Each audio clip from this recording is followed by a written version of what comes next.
अरे यार, ऐसे कैसे पता चलेगा कौन सा खेत है? एक काम करो राजेश, वो सामने जो किसान दिख रहा है उसे बुलाओ, उससे बात करते हैं हम। अबे ओए, इधर आ।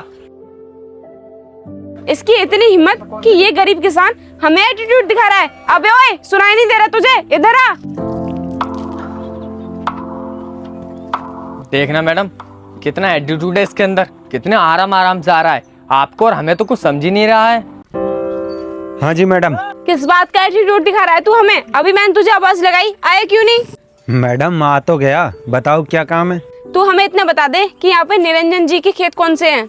अरे मैडम, तुम्हें निरंजन जी से क्या काम है? हमें उनकी जमीन खरीदनी है। हमारी कंपनी के लोग उनसे आकर बात करके गए थे, लेकिन उन्होंने जमीन बेचने के लिए मना कर दिया। और मैं कितने दिन से उनके पास फोन भी कर रही हूँ, लेकिन वो मेरा फोन ही नहीं उठा रहे हैं। अरे मैडम, जब वो तुम्हारा फोन ही नहीं उठा रहे तो इसका मतलब तो यही हुआ ना कि वो अपनी जमीन नहीं बेचना चाह रहे। अबे ओए गवार, तुझसे जितना पूछा है ना, बस उसी बात का जवाब दे। और हाँ, ये तू किस तरह बात कर रहा है मुझसे? तमीज से बात कर, लैंग्वेज सुधार अपनी। अरे मैडम, तमीज से ही तो बात कर रहा हूँ, हमारी तो भाषा यही है, गाँव वाली देसी। तो फिर और किस तरीके से बात करूँ मैं तुमसे? अरे मैडम, तुम किस गवार के मुंह लगकर अपना टाइम खराब कर रही हो? हम इस काम के लिए आए ना, वो करो। ये जमीन ना हमें बहुत ही इम्पोर्टेंट है खरीदनी। ये देखो, बिल्कुल हाईवे के नजदीक है। अगर ये जमीन हमें मिल गई ना तो हम माला माल हो जाएंगे। देख, मुझे तुझसे बात करने में कोई इंटरेस्ट नहीं है, और मुझे तुझसे बात ही नहीं करनी, और तेरी औकात में नहीं है कि तू मुझसे बात कर सके। देख, अगर तू निरंजन को जानता है तो हमें बता दे, क्योंकि हमें उनकी जमीन खरीदनी है, और हम वो जमीन किसी भी हालत में खरीद कर ही रहेंगे। अरे मैडम, बिना मतलब के क्यों दुखी हो रहे हो तुम?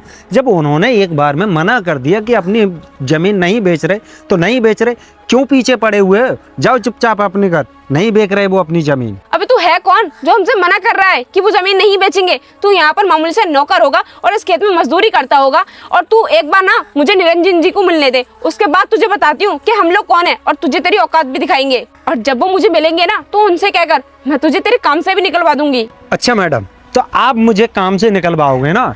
तो मैडम मेरी बात ध्यान से सुनो, आप निरंजन से मिल लो ना, उसके बाद मुझे काम से निकलवा दियो। जाओ, आराम से जाओ। ओहो, नौकर होके इतना एटीट्यूड दिखा रहा है? बेटा, ये जो तेरा एटीट्यूड है ना, ये तुझ पर भारी पड़ जाएगा। अभी निरंजन से क्या करना, तुझे तेरी नौकरी से निकलवा दूंगी। ये जो तू 10-12 हजार की नौकरी कर रहा है ना, तुझे ना तेरे खाने के भी लाले पड़ जाएंगे। आई बात समझ में? देख, मैं तुझसे प्यार से बात कर रही हूँ। अगर तू निरंजन को जानता है तो उन्हें बुला दे, क्योंकि मुझे उनकी जमीन खरीदनी है। और रही बात पैसों की, तो 1500 ले लेना। क्या यार बहस कर रहा है? 1500 छोड़, तू 2000 रुपए ले ले, पर बता दे कि निरंजन जी कहाँ मिलेंगे। और अगर ये काम मेरा हो गया ना, तो मैं तुझे 5000 रुपए दे दूंगी, और 5000 रुपए तूने अपनी जिंदगी में एक साथ देखे भी नहीं होंगे। ठीक है मैडम, मैंने नहीं देखे हैं आपके पास।